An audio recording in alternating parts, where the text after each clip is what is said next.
Hi, I'm Pete, and this is an unboxing from Very Puzzle. So I ordered this about a month ago, which is really good given that we've had a big major holiday here, the Christmas holiday and New Year's. And I picked the cheapest shipping option as well, so it went China Post. And I've always had good luck with that. The only thing is that sometimes I can't really track it, uh, especially once it leaves China.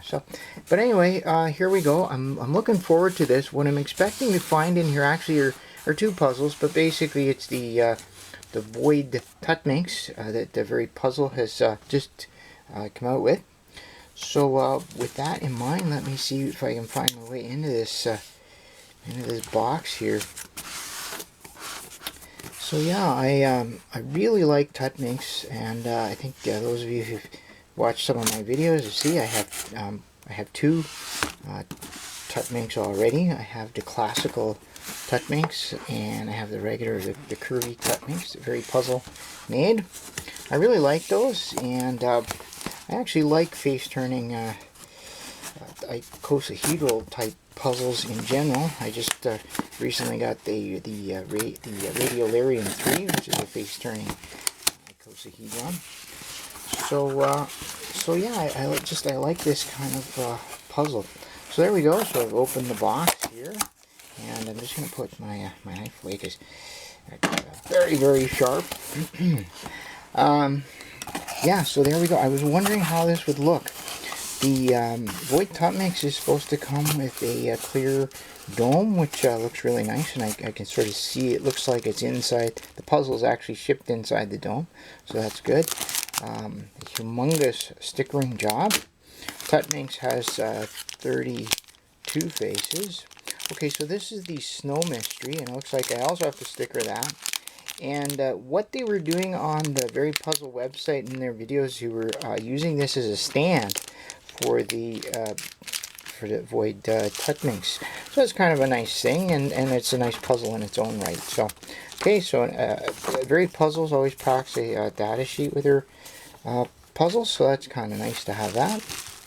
Oh, I see. Okay, so the display dome comes in two parts here, and there is there's the Tuttminx, the Void Tuttminx, and wow, there's some more stuff. Whoops, okay, some screws and stuff found out. And this is great. This is the infamous wood key that Leslie Lee of Very Puzzles was using to demonstrate the turning of the Tuttminx. So this will be kind of cool. I'm really looking forward to seeing how all this works. Okay, let me grab the screws that fell down here. Okay, so there's a baggie of parts. I see some, looks like some pieces of the puzzle actually, and a whole whack of tiny screws. So, anyway, the box is empty, and so I'll just put that in my recycle box pile. Alright, well, let's get this camera into a proper viewing position here. This is great. This is a really, boy, George Lucas has nothing on my camera wizardry here, I tell you. Yeah. This is one of the last videos I'll be making with this old camera. I think I might make one more tutorial, but I do have another camera on the way. Alright, here we go. Wow, this is something. You know what, let me just, I'm going to see what this globe is about here. Because this looks like a really nice way to display the puzzle. It's kind of big to be put away, and it's kind of beautiful to be put away. And I notice when I have my other puzzles out, my Tuttminx, I have to spray them off with compressed air from time to time because they get kind of dusty. Oh, here we go. So this is the clear dome, and it's used for displaying the puzzle, and it has little hanging loops here, so that's kind of nice. You could use that to hang it up, I suppose, if you wanted to. Wow, that is really a nice idea. I hope more puzzle designers start making these containers available, right? But there's a question for you, and I'll put that as one of my questions for the video, if you can answer it in the comments. Would you pay extra for some sort of display case for your puzzle? Would you like that to be made available? Or if you'd like one, would you prefer that it just be included in the price of the puzzle, as this one was? Okay, yeah, I have a huge stickering. Let's see, the Void Tuttminx is going to have 32 faces, because it has the same geometry as a Tuttminx, which is a truncated icosahedron. So they take an icosahedron which has 20 triangular faces, truncate the vertices, and you end up with the 12 additional faces, and plus you have the original 20. So, let's see here. It's a nice bubble wrap. I might be able to use this. I travel a lot, so I like having bubble wrap to wrap my puzzles in. Oh, this is great. Okay, well, it's not as unassembled as I thought. Okay, I'll just repeat that just in case. It's not as unassembled as I had thought. I was really a little concerned seeing all those parts, but it looks like it's actually, well, it looks like it's, I don't see anything that's not in place. So I wonder if these are spare parts. That would be kind of good. But I also see a bunch of little screws. Alright, well, I'll have to figure out what it's all about. But there is the... Yeah. So there is the Void Tuttminx. Isn't that nice? It's just a big puzzle, but it's because of the holes, it's very airy, and you know, it doesn't look all that intimidating. Okay, these seem to be locked down fairly tightly, and of course I have to do a lot of stickering here before we get very far. All right, well, let's try out this key. Let's see how that works. So another question I have, you know, most of the puzzles I get, I do some kind of work on them. Maybe I'll lubricate them. Maybe I'll change the tensions and stuff like that. Do you enjoy that part of puzzling, or do you just want to get a box, open it up, and just start playing with the puzzle? So I guess that's the question. Do you like adjusting and working on puzzles after you get them? Do you like stickering the puzzle, for example, after you get it? All right. Okay, so this little key is what you would use to move it. I think the tensions are pretty tight there. I'm not going to force anything, but yeah, I get this feeling that the tensions are quite tight for shipping. That's something that I sort of expect anyway, and it doesn't really bother me at all. So I'll have to go and take a look at what I need to do to this. I think there are some instructions on the very puzzle website, but I'm really excited about this puzzle. And if you just stay tuned, I will have a follow-up. So this is the Snow Mystery, the puzzle that came with as part of the package. It was just an add-on that you could get a good deal on it, and Leslie Lee was using it as a display stand in many of the photographs of the Void Tuttminx, so I decided to get one. I didn't have one anyway, and it was just that I hadn't placed an order from Very Puzzle in a while. So this is the Snow Mystery, and it says Snow Mystery is an intuitive twisty puzzle. The aim is to sort up colors after scramble. Enjoy. And not for children under 3 years. Well, that's good to know. They might choke on some of these little parts, but 3 and up, I think they probably can have fun with it. There you go. Now it was open on the side. I don't know. Have to do your own stickering, which is okay. And here we go. This is the Snow Mystery. See if I can get the light a little better.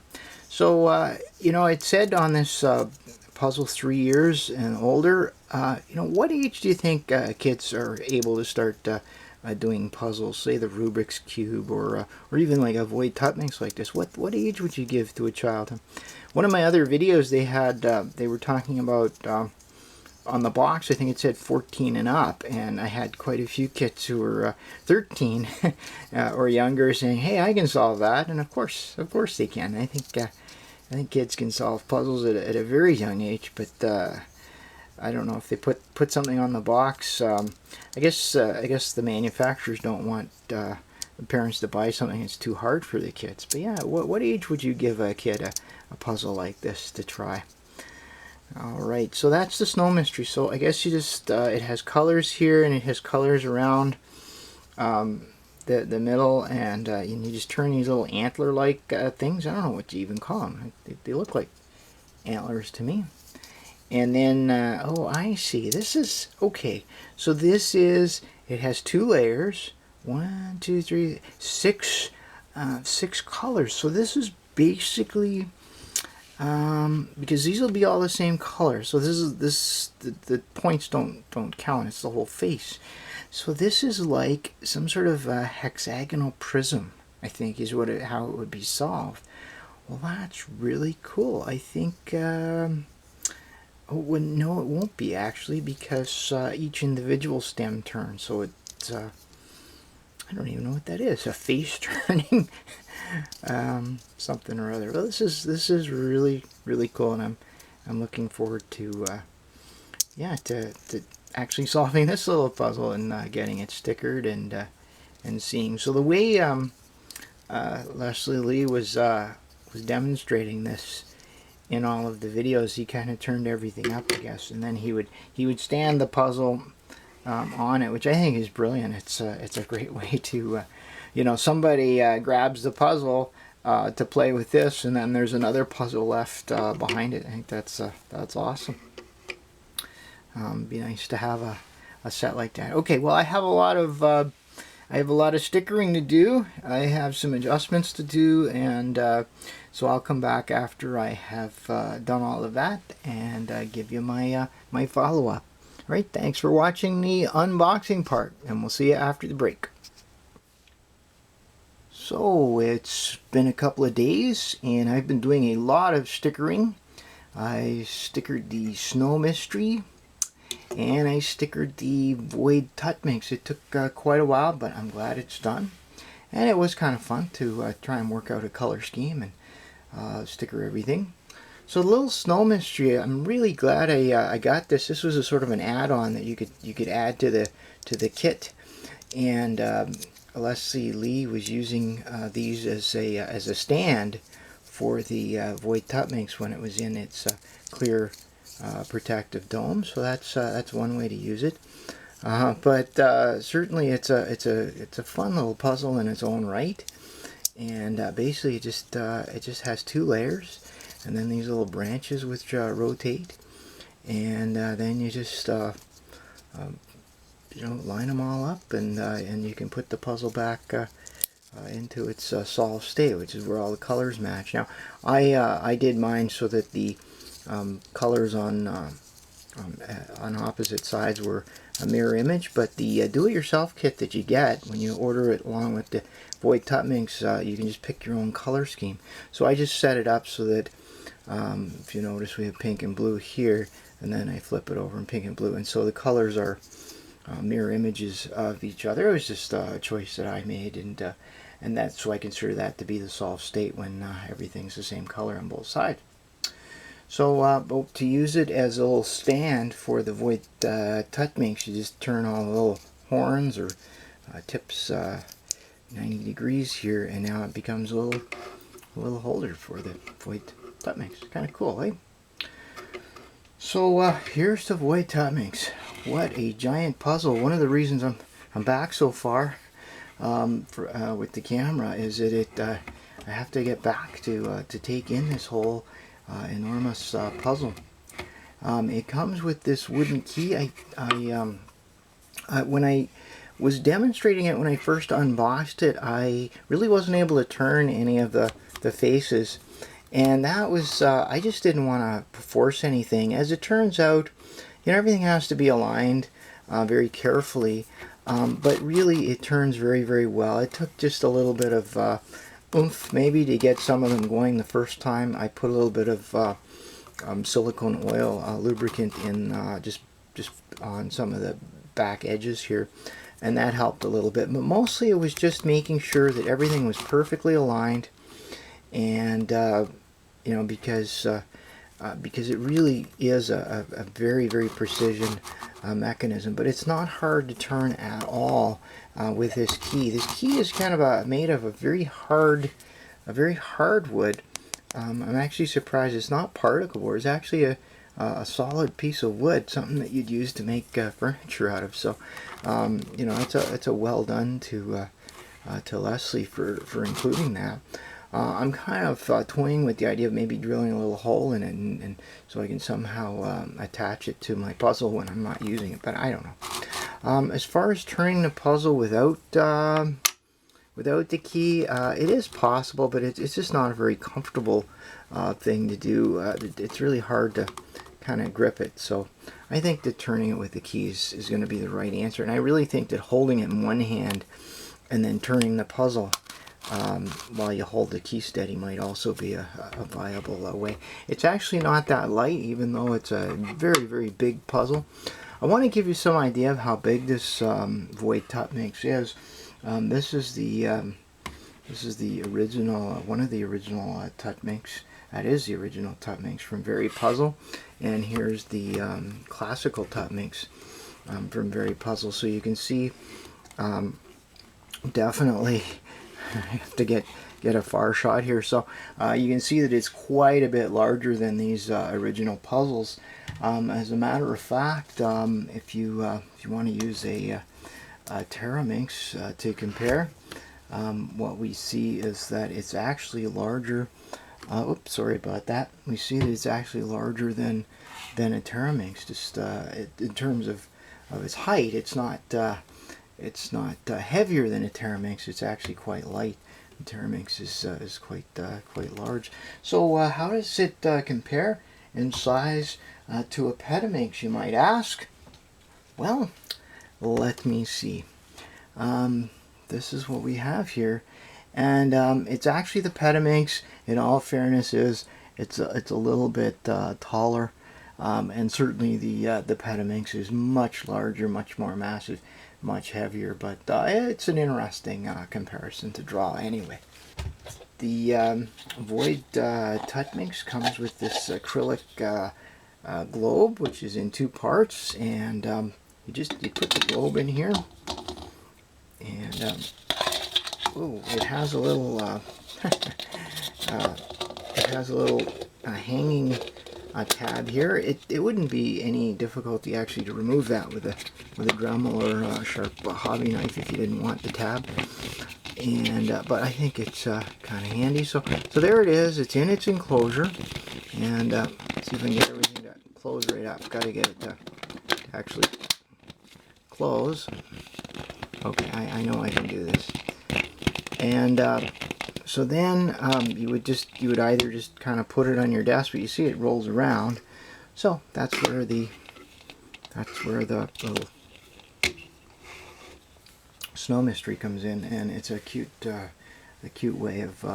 By the way, when I don't have a snow mystery handy, which is up until this week, I would just put a puzzle on a roll of tape, a small roll of tape or something, to keep it from rolling around. So you could suspend this, I suppose, and just display it on your desk nicely or something like that. It's I think that having the globe is a very nice extra for the puzzle.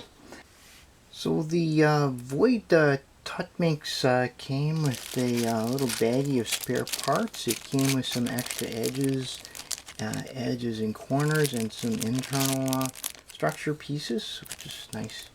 It also came with a rather large bag of little teeny tiny screws, and actually I have one of them in my hand. I'm going to see if I can get you to see it. They're very, very tiny, and there were quite a few of them in there. And I actually ended up using those screws, and I'll explain what happened here. And I don't know if it's just my particular puzzle or if some of them do this, but after I got everything stickered and I was breaking everything in, what I found was that the edges were popping out. They were just popping off, and the edges consist of two pieces, a top half and a bottom half, and the top half of the edge was just popping out.